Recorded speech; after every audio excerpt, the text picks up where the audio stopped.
Welcome to my YouTube channel Souvik biology. আজকে যে বিষয়ে আলোচনা করতে চলেছি সেটা হচ্ছে নাইট্রোজেন সাইকেল বা নাইট্রোজেন চক্র বা নাইট্রোজেন আবর্ত নামেও যেটা পরিচিত। তা নাইট্রোজেন চক্র কি ডেফিনেশন, সোর্স এবং ডিফারেন্ট স্টেজ বা পর্যায়গুলো সম্পর্কে আজ আলোচনা করতে চলেছি।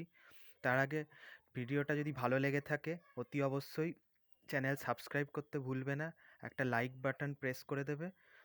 আর চলো শুরু করা যাক এবং নাইট্রোজেন সম্পর্কে কিছু ফ্যাক্টস দেখে নেওয়া যাক। তো দেখা যাক নাইট্রোজেন সাইকেল কি ফার্স্টে, বা ডেফিনেশনও বলা যায়। নাইট্রোজেন হচ্ছে অত্যন্ত প্রয়োজনীয় গুরুত্বপূর্ণ একটি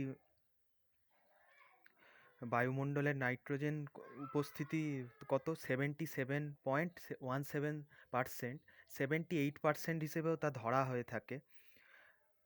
কারণ বায়ুর নাইট্রোজেন কয়েকটি বিশেষ উপায়ে মাটিতে মিশেও থাকে।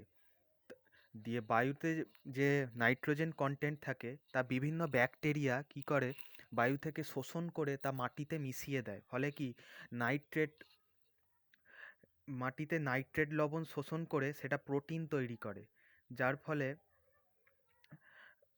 বায়ু মাটির উর্বরতা ক্ষমতা বাড়ায়। আবার কি প্রাণীরা যখন মলমূত্র ত্যাগ করে তখন বা তাদের মৃত্যুর পর নাইট্রোজেন আবার মাটিতে ফিরেও যায়। কিভাবে? নাইট্রোজেন যে যৌগ থাকে কয়েক রকম জীবাণুর সাহায্যে রূপান্তরিত হয়ে পুনরায় বায়ুতে ফিরে যায়।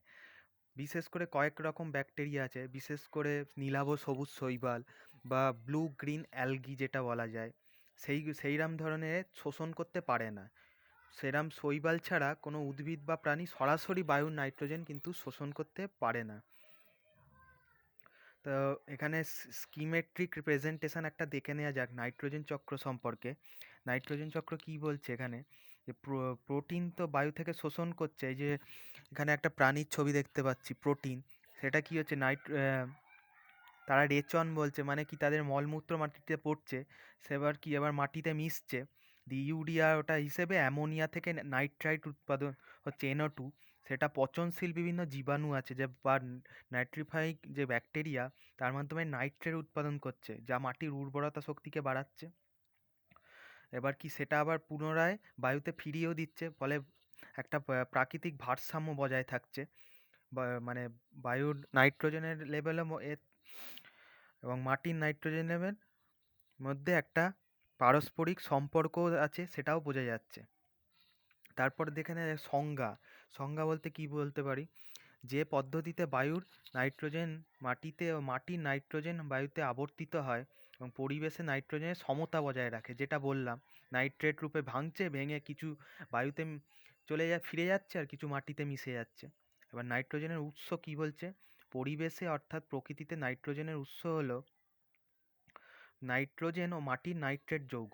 কি মাটির নাইট্রোজেন উৎস বলতে, বিদ্যুৎ স্ফুরণের সময় বায়ুর নাইট্রোজেন বিভিন্ন যৌগের মাধ্যমে আসে।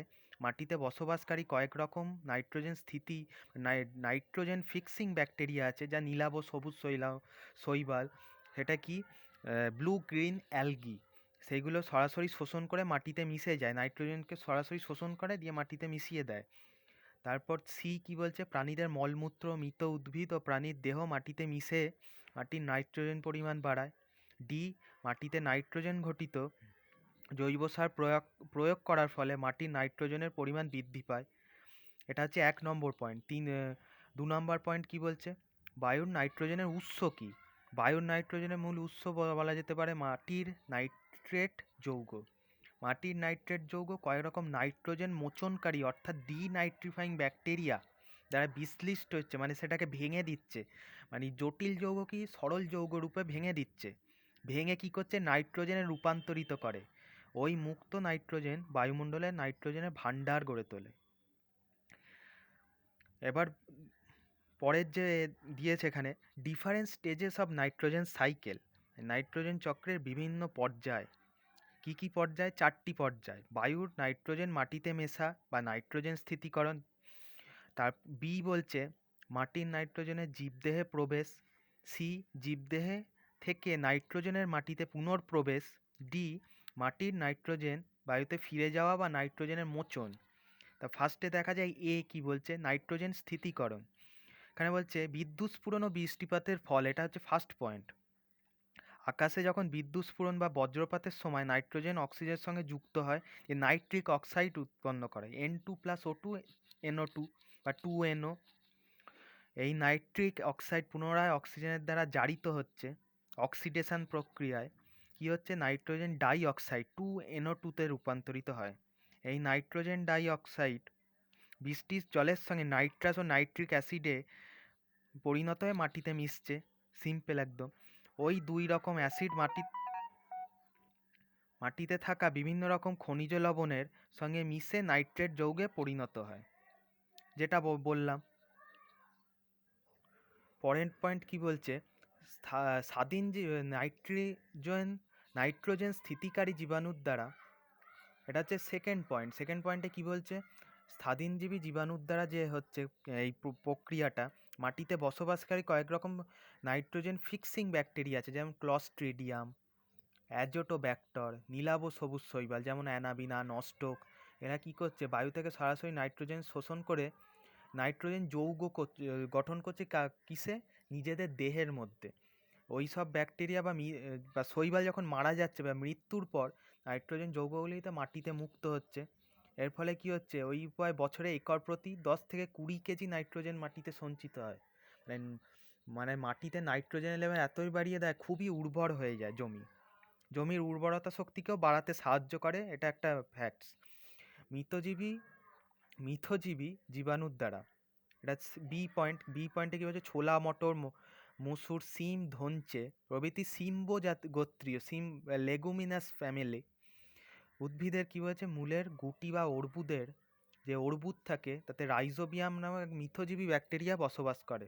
তারা কি করে, বায়ুমণ্ডল থেকে সরাসরি নাইট্রোজেন শোষণ করে খানিকটা আশ্রয়দাতা গাছকে সরবরাহ করে, কিছুটা নিজেদের দেহে নাইট্রোজেন যৌগ গঠন করে। এটা কি বলা যায়, মিউচুয়ালিজম। এখানে কিন্তু পারস্পরিক একটা সম্বন্ধ, গাছকে দিচ্ছে, কিছু নিজের মধ্যেও রেখে দিচ্ছে। এতে গাছের মানে কি, গোড়া শক্ত হচ্ছে, মাটির উর্বরতা বাড়ছে, গাছের যেমন সুবিধা হচ্ছে, নিজের বেঁচে থাকতেও সুবিধা হচ্ছে, সারভাইভ করতে।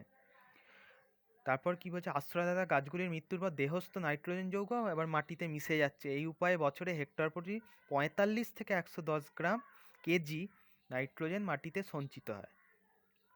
তারপরের পয়েন্ট কি বলছে, সার প্রয়োগ দ্বারা আজকাল মাটির উর্বরতা শক্তি বৃদ্ধির জন্য নাইট্রোজেন ঘটিত অজৈব সার যেমন ইউরিয়া, অ্যামোনিয়াম সালফেট ইত্যাদি প্রয়োগ করা হয়ে মাটিতে নাইট্রোজেনের পরিমাণ বৃদ্ধি করা হয়।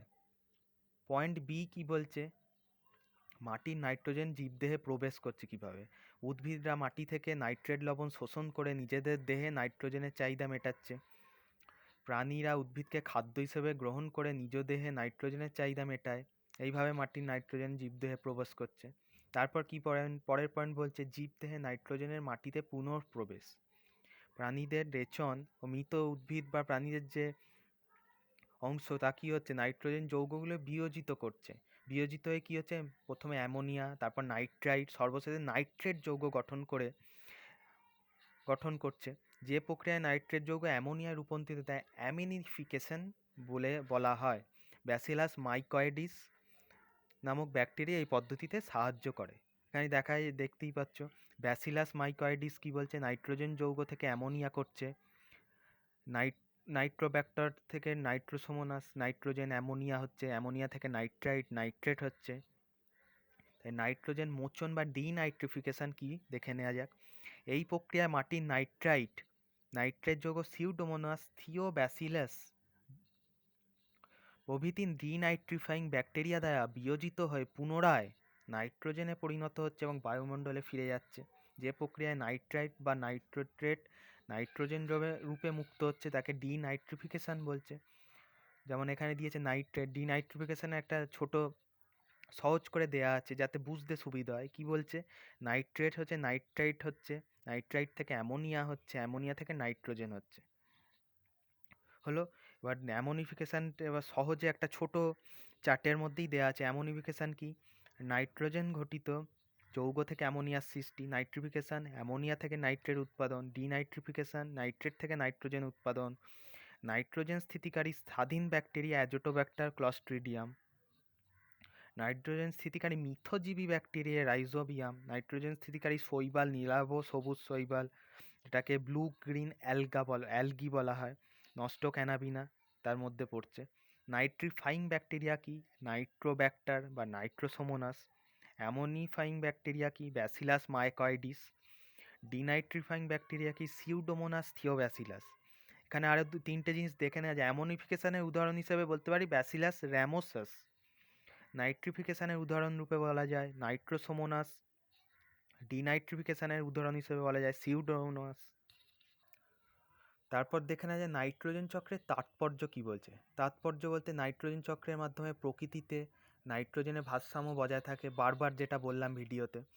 জীবদেহে কোষ গঠনের যে নাইট্রোজেনের প্রয়োজন হয় তা নাইট্রোজেন চক্রের মাধ্যমে জীবদেহে পরিবাহিত হয়, ফলে যুগ যুগ ধরে জীবগুলোর চিরস্থায়িত্ব বজায় থাকে, মানে একটা পরিবেশের ভারসাম্য বজায় থাকে, মানে একটা পারস্পরিক মিউচুয়ালিজম যেটা বলে, মানে পারস্পরিক মানে কি বোঝাপড়া বলতে পারো।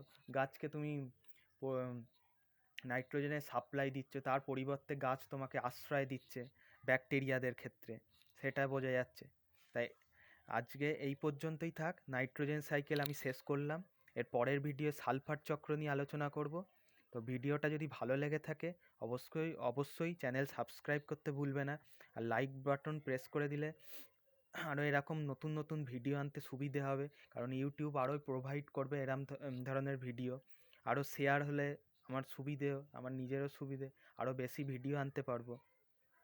তো ধন্যবাদ। Have a great day.